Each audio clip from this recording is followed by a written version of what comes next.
Bendiciones, qué bueno que nos están acompañando hoy. Estoy acompañada de mi amado colaborador y consiervo, el pastor Pedro Javier, que nosotros por mucho tiempo estamos haciendo este trabajo juntos porque así el Señor, nuestro papá, lo dispuso. Y quiero advertirte que hoy vamos a tener un tema que es pero demasiada importancia para nosotros los creyentes. Yo entiendo que Dios nos ha comisionado a nosotros en este programa, ¿verdad? A enseñar la palabra respecto a temas que a veces no se discuten en los púlpitos, pero que es de suma importancia para que nosotros vivamos, como dice el nombre del programa, vivamos para Cristo, ¿verdad? Vivamos para demostrar al Dios que tenemos en nuestro corazón. Y para eso, pues obviamente tenemos que aprender la palabra y aplicarla. Así que nosotros vamos a estar compartiendo este tema basado en la palabra de Dios y te vamos a dar ejemplos bíblicos y todas esas cosas. Anota los textos, anota los pensamientos que vienen a tu mente en el momento que estás viendo lo que estamos hablando para que después estudies y vayas a la presencia de Dios y le digas, Señor, amplíame esto, y aplícalo a mi vida, ayúdame a que yo pueda entender la aplicabilidad de esto a mi vida.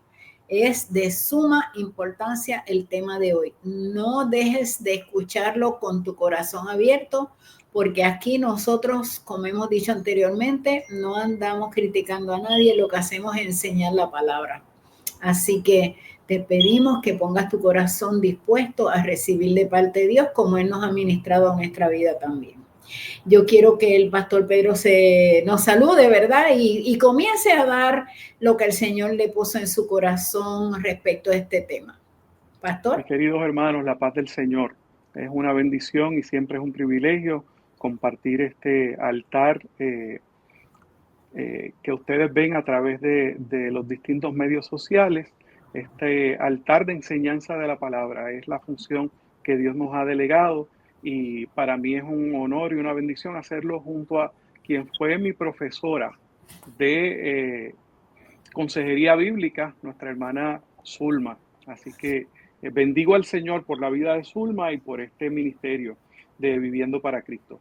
Miren, hermanos, nosotros queremos hoy compartir con ustedes un tema que, reflexionando acerca de él, el tema o el título que le hemos puesto es El Evangelio de Cristo y la justicia social. Nosotros queremos mirar, ¿verdad?, las cosas que están pasando en nuestros países, que están pasando en nuestro continente, que están pasando en nuestro diario vivir, y lo que dice el Evangelio, que debe ser nuestra vida y nuestro estilo de vida en medio de eso. ¿Les parece bien si vamos al inicio? Mire, la Biblia tiene lo que nosotros conocemos como profetas sociales. Los profetas de Dios, algunos de ellos, su temática principal era la justicia social. Y estos profetas sociales eran personas que denunciaban las injusticias y las desigualdades sociales y que transmitían un mensaje de esperanza y de arrepentimiento. Porque déjenme explicarles que cuando hay injusticia social, tiene que haber arrepentimiento, que la devoción religiosa no sustituye el hecho de que nosotros los cristianos estamos llamados a hacer justicia. Amén. No hay forma de que usted pueda evadir adorando al Señor, hablando en otras lenguas, su responsabilidad hacia aquellos que sufren, hacia aquellos que son menospreciados, hacia aquellos que están en la parte más baja de la sociedad, porque los hemos de alguna manera descartado. Y hemos olvidado que esas personas también tienen en ellos la imagen de Dios, porque Él nos Amén. hizo a su Yes. imagen y semejanza. Así que Uh-huh. algunos de estos profetas sociales más destacados en la Biblia fueron Amós, Miqueas, Isaías y Oseas. Estos profetas bíblicos, como ya les dije, transmitían al pueblo y a sus dirigentes mensajes sobre la justicia y la fidelidad de Dios. Esa justicia la cual el pueblo debería imitar. De hecho, cuando usted va al Nuevo Testamento, y ve el cántico de María, cuando la Virgen María fue a visitar a Elizabeth, ese canto que lo conocemos como el Magnificat, está construido sobre textos del Antiguo Testamento, por ejemplo, Isaías, Ezequiel y Miqueas, precisamente cuando afirma que el Señor derribó a los poderosos de sus tronos y exaltó a los humildes, y que colmó de bienes a los hambrientos y despidió a los ricos con las manos vacías. Fíjese de lo que está hablando la Virgen María en el momento que se encuentra delante de Elizabeth, y Elizabeth le dice: bendita eres entre las mujeres. Ella entra en una bendición y comienza a profetizar las cosas maravillosas que Dios había prometido para su pueblo. Dentro de esas, Dios es quien iba a alimentar a su pueblo, a los hambrientos. La gente dice: bueno, pues si Dios lo va a hacer, yo no lo tengo que hacer. Hermanos, el problema es que usted tiene que entender que cuando nosotros decimos ser el pueblo de Dios, nosotros somos los que ponemos en acción la obra de Dios. Amén. Dios no va a bajar del cielo a traerle alimento a nadie. Dios te lo da a ti para que tú lo compartas con el prójimo. De Amén. Eso se trata el evangelio, de eso se trata el testimonio cristiano. ¿Algún comentario, hermana Zulma? Yo quería mencionar que nosotros tenemos que tener revelado y claro que somos los brazos extendidos de Jesús en la tierra. Así que tú no puedes esperar, como yo le digo a la gente a veces, tú no puedes esperar que venga una bola de fuego a hacer la obra que Dios nos encomendó a nosotros. Si yo me hago llamar hija de Dios, yo tengo que operar en lo que Dios me dijo que yo soy, y en efecto, hacer justicia es una de las cosas que es mi obligación. Yo no puedo poner, vamos a decir, cerrar los ojos y mirar para el otro lado. Esto es profundo, por eso es que hoy estamos discutiendo este asunto. Y me alegra mucho que hayas hecho esta introducción, ¿verdad? Porque es algo que nosotros tenemos que entender, pueblo. Nosotros tenemos que saber que no podemos voltear los ojos y justificar lo que no es visto bien de parte de Dios por nuestros criterios personales. El criterio nuestro es la palabra de Dios. Aleluya. Amén. Definitivamente. Miren, hermanos, cuando usted va a la escritura, ¿verdad? Usted va a encontrar que el profeta Miqueas dirige sus denuncias en 4 direcciones específicas. Primero, contra los expropiadores de bienes, en el capítulo 2, versos 1 al 5. Luego contra la clase dirigente, en el capítulo 3, los versos del 1 al 4 y 9 al 12. Contra el fraude, exactamente contra quienes se han hecho ricos a través del fraude, en el capítulo 6, versos 10 al 15. Y finalmente contra la pérdida de los valores en la sociedad, en el capítulo 7, los versos del 1 al 7. Las denuncias de cosas como la manipulación de los pesos y medidas comerciales y la falta de justicia en los tribunales dejan ver la ausencia de autoridad que vive la sociedad de Judá. Para Miqueas, un gobernante que no se inmuta ante los atropellos de sus funcionarios es tan culpable como los autores materiales de las injusticias que se cometen contra el pueblo indefenso.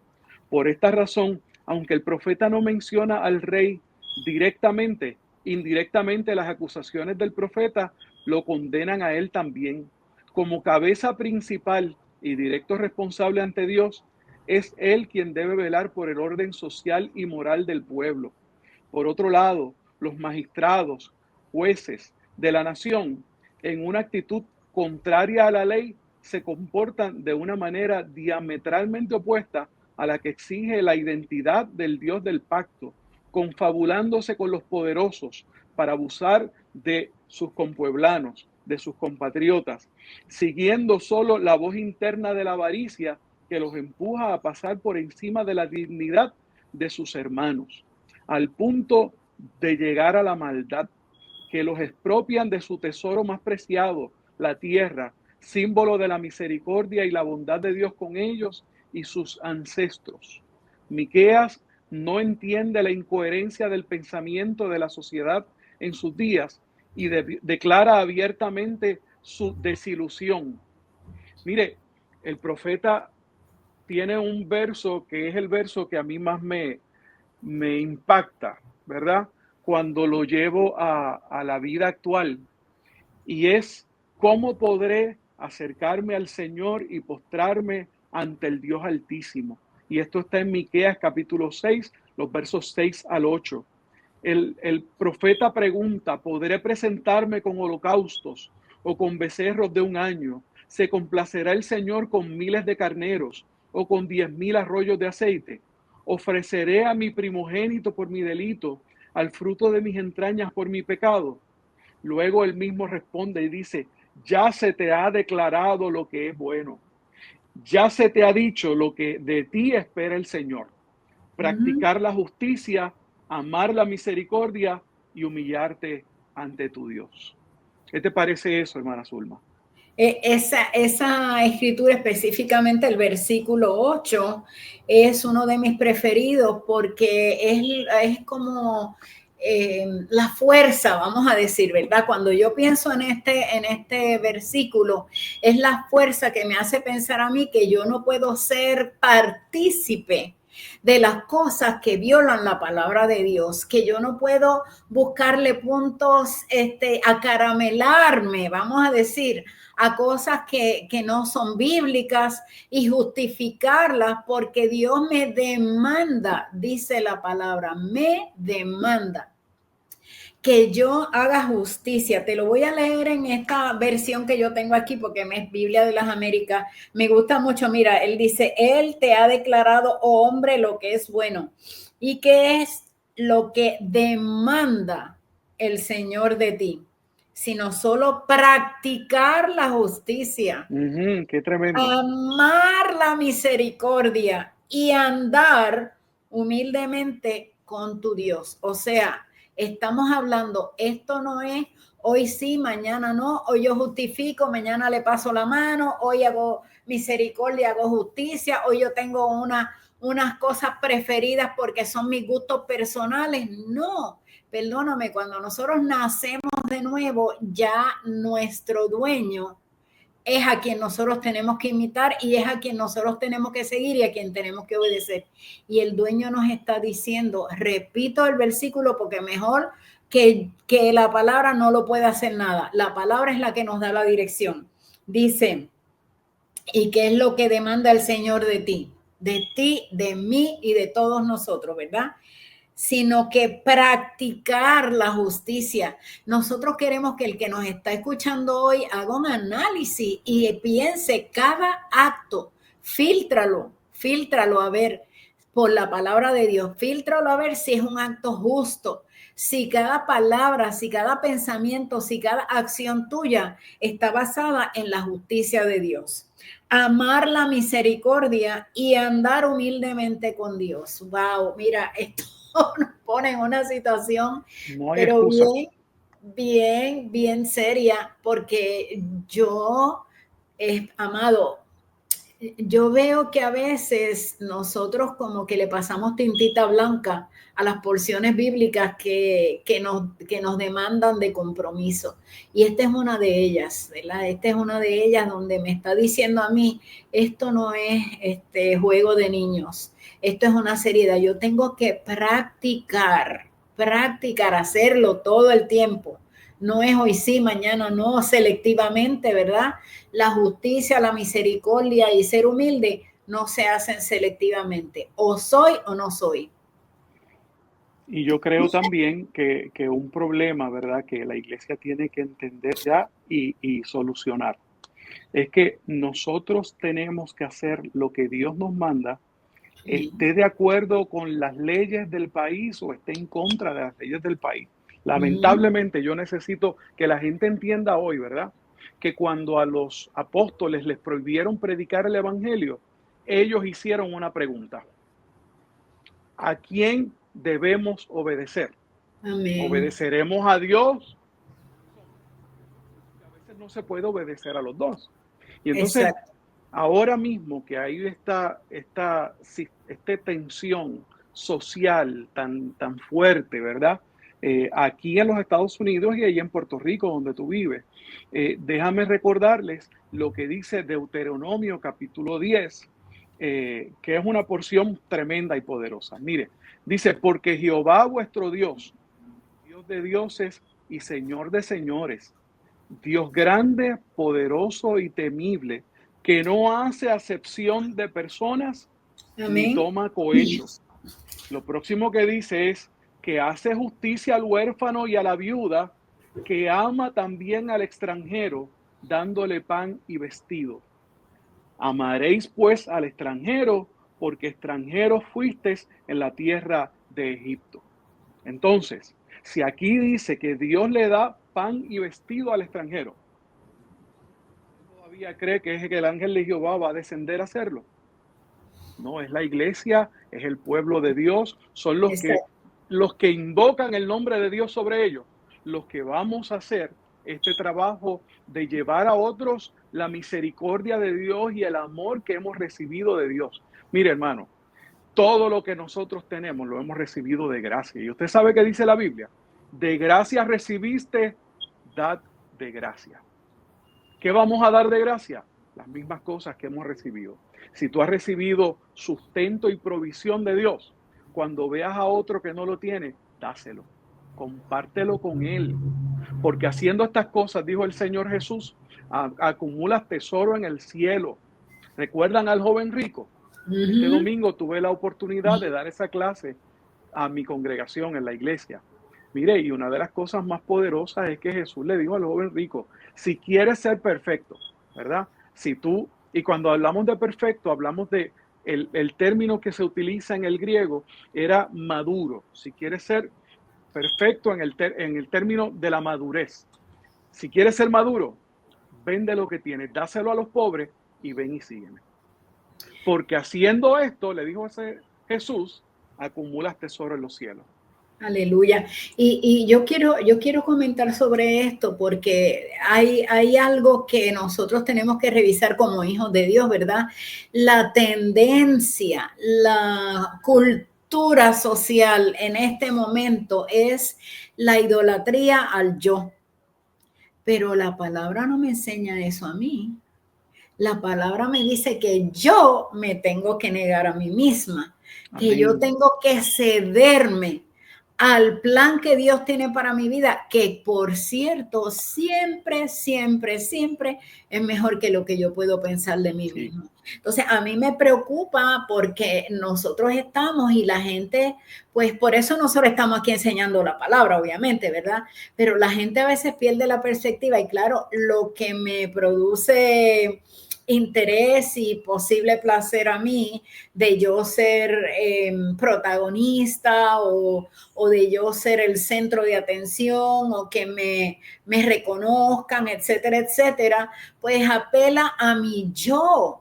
Pero la palabra claramente me da instrucciones y me dice que yo me niegue a mí misma. Entonces, ¿qué quiere decir eso? Yo tengo que dejar que la cultura divina se apodere de mí, que lo que dice, la cultura es la palabra de Dios, ¿verdad? La cultura para nosotros, los ciudadanos del cielo, es la palabra de Dios. Y entonces yo tengo que dejar que eso se apodere de mí para yo entonces practicar lo que dice la palabra. Yo tengo que imitar a Jesús, que era misericordioso. Yo tengo que imitar a Jesús, que él tenía compasión. Yo tengo que imitar a Jesús, que él no toleraba la injusticia.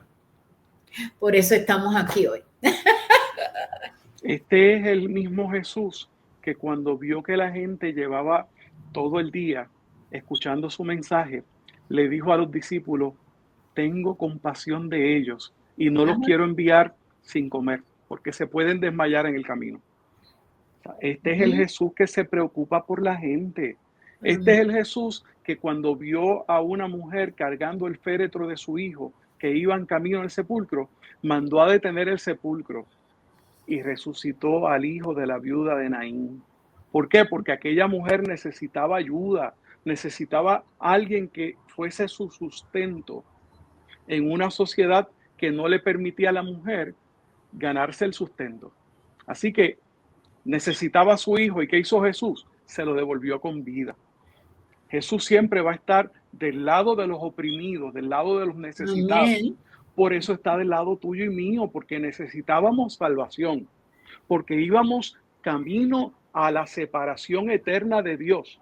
Y él decidió, yo no quiero eso para Pedro, yo no quiero eso para Zulma, yo no quiero eso para ti que estás mirando este programa Viviendo para Cristo. Yo quiero darle la oportunidad, aun cuando me cueste la vida, de que ellos lleguen a volver al Padre. Amén. Y fíjate, ahora mientras estás hablando, amado, hablando de la compasión y misericordia de Dios y de Jesús, y mencionaste la palabra oprimidos, y ahí fue cuando me sentí con la intención de compartir esto. A veces cuando nosotros pensamos los oprimidos, pensamos gente que están con problemas de sustancia, que tienen problemas de salud mental, que todo lo extremo. Pero ¿sabes qué? Yo también fui libre de opresiones que yo tenía, que nadie las veía, pero yo las sé y las conozco. Un buen ejemplo que te estaba contando en privado los otros días, yo le tenía terror a las alturas, Pedro. Terror. Y he ido viendo cómo Dios a través del tiempo, ¿verdad? Pues yo me di cuenta que Él me libertó, Él me ofreció la libertad, que ahora a eso yo no le tengo terror. Cuando antes yo subir una escalera hasta el mínimo de 8 pies, yo me moría del susto. Así que eso no era nada que se veía. Yo no estaba usando droga, yo no estaba usando alcohol, yo no estaba presa, pero estaba presa en ese temor. Y entonces nosotros, tú y yo, los que somos hijos de Dios, tenemos que pensar en eso. Tenemos que pensar que si Él fue tan misericordioso con Dios, que nos ha dado la libertad de esa opresión, también yo tengo que ayudar a otros para que sean libres con mi testimonio, con mi ejemplo, haciendo justicia cuando yo veo que están abusando de alguien, sea verbalmente o sea en la circunstancia que sea. Yo tengo que hacer lo que la palabra me dijo que fuera. Y esta palabra, yo no sé si tú te acuerdas, pero había un programa que decía, esta es la palabra auspiciadora del día, era un programa de niños, y decía, esta es la palabra auspiciadora del día. Pues la palabra auspiciadora para nosotros es ser humilde. La palabra de Dios tiene que ser nuestra forma de pensar. Mira, hermanos, por eso es que el apóstol, cuando escribe a la carta a los Corintios, le dice que presentemos nuestros cuerpos como sacrificio vivo, santo, agradable a Dios, que es nuestro racional culto. Y luego dice que nuestra mente debe ser transformada por medio de la renovación de nuestro entendimiento. ¿Cómo se transforma la mente? Yo le decía el otro día a la iglesia que nosotros tenemos que aprender, tenemos necesidad de una escuela para desaprender las costumbres del mundo, desaprender los valores del mundo. Y una vez que nosotros desaprendemos eso, tenemos una mente limpia para aprender los valores de la Biblia. Óigame, en el cielo Dios no le interesa su riqueza, no le interesa la abundancia de los bienes materiales. Por el contrario, los ejemplos bíblicos siempre son que la gente que ha tenido riqueza debe ser cuidadosa de su alma también. Por eso presenta la historia de aquel rico que cuando dijo, alma, muchos bienes tienes acumulados para mucho tiempo. ¿Qué vas a hacer? Derriba tus graneros y haz uno más grande. Come, bebe y regocíjate. ¿Tú sabes cómo le llamaron a ese hombre? Era rico, pero le dijeron necio. Esta noche vienen a pedir tu alma y todo lo que has guardado, ¿a quién se lo vas a dejar? Exacto. Hermanos, que nosotros aprendamos y entendamos que a Dios no le interesa que nosotros tengamos abundancia aquí abajo, sino que nosotros con la bendición que Dios nos da, con la provisión que Él nos da, nosotros demos de comer al hambriento. Que cuando lleguemos al reino de los cielos y Jesús nos diga, tuve hambre, pueda decir, me diste de comer. Tuve sed y me diste de beber. Estuve desnudo y me cubriste, enfermo y me visitaste, en la cárcel y me viniste a ver. Porque Jesús dijo que lo que hagamos por uno de sus hermanos más pequeños, por Él lo hacemos. Amén, ciertamente. Yo creo que nos estamos quedando cortitos porque vamos a tener que hacer un segundo programa. Esto es un tema muy amplio y a mí me parece que es menester que demos una segunda ronda ampliando más, ¿verdad? Para que los hermanos pues le puedan meditar un ratito en lo que hemos compartido hoy y cuando vean el segundo programa pues también tengan como que hagan como que redondeen el tema. Esto requiere de que tú te metas con el Señor, busques el rostro del Señor y le pidas con humildad, fíjate, con humildad le digas, Señor, muéstrame, revélame dónde yo estoy fallando a esa palabra que tú estableciste, que debe ser el molde, la guía, la dirección, el derrotero de mi vida. Y entonces espera que Él te conteste, porque yo tengo que decirte, a estas alturas de mi vida, todavía el Señor a mí me corrige.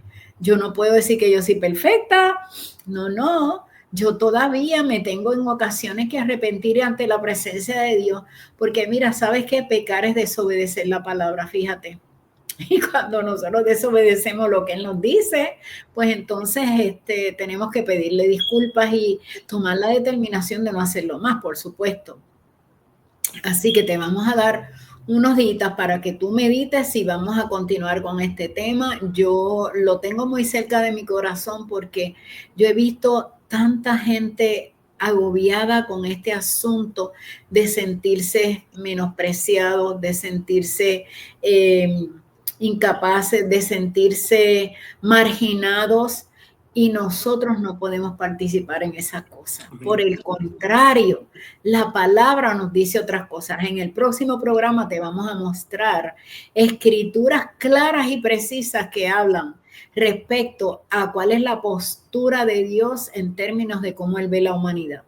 Así que te esperamos para la próxima vez. Yo quisiera, pastor, que invites a cualquiera persona que nos esté viendo a que si quiere tomar la decisión y ser parte de esta hermosa familia que se llama la familia de Dios, pues que haga esta oración para que se una a nuestra familia. Y entonces te pedimos que si tú no estás suscrito al canal, te suscribas, que compartas esta enseñanza con otras personas y recuerda, nosotros no estamos aquí ni para los likes, ni para nada de eso. Estamos aquí en obediencia a lo que Dios nos llamó a hacer. Estamos aquí, fíjate que nosotros aquí no mencionamos a nadie, ni estamos contendiendo con nadie, enseñamos la palabra que es lo que te hace libre, lo que me hizo libre a mí y lo que ha hecho libre a un montón de gente que vinieron a los pies de Cristo cuando se dieron cuenta que Él los estaba llamando, como lo hizo conmigo y como lo hizo con el pastor Pedro y como lo ha hecho con todos los que pertenecemos a la familia de Dios. Así que, pastor, ¿puedes dirigir en oración? Sí. Señor, te damos gracias porque tú nos permites compartir tu palabra, Señor. No pensamientos nuestros, no opiniones nuestras, sino lo que dice la Escritura. Señor, y sabemos que tu palabra tiene poder para transformar el corazón, para tocar el corazón endurecido, Señor, y hacerlo sensible al mensaje de tu palabra, Señor. Esa palabra nos llama al arrepentimiento, nos llama a prepararnos para el encuentro con Dios. Y en esta hora te pido por cada persona que ha escuchado este mensaje, Señor, aquellos que se acercan con fe a ti, pidiéndote que les perdones, que tú extiendas tu mano de misericordia y de perdón, Señor, que tú escribas sus nombres en el libro de la vida y que tú le des esperanza, salvación y vida eterna. Te lo agradecemos y lo proclamamos en el nombre de Cristo el Señor. Amén. Amén, amén. Gracias por sintonizarnos. Te pedimos, por favor, que pases la voz, que pases el programa y el único propósito es edificar al oyente. Y como te hemos dicho en otras ocasiones, nosotros los temas que elegimos, el Señor nos muestra en nuestro corazón por diferentes medios, ¿verdad? Cuáles son las formas que el Señor usa. Él usa muchas formas, ¿verdad? De inquietarnos sobre temas, pero la idea es siempre ayudarte a que tú mejores tu relación con el Señor y mejores tu intimidad con el Señor también. Así que te esperamos para la próxima. No te pierdas el capítulo 2 de este programa, que va a estar buenísimo, porque yo estoy entusiasmada para la próxima vez que nos vamos a reunir. Te bendecimos y esperamos que sea de edificación para ti. Y como te dije, comparte con otras personas. Dios te bendiga. La paz del Señor. Amén.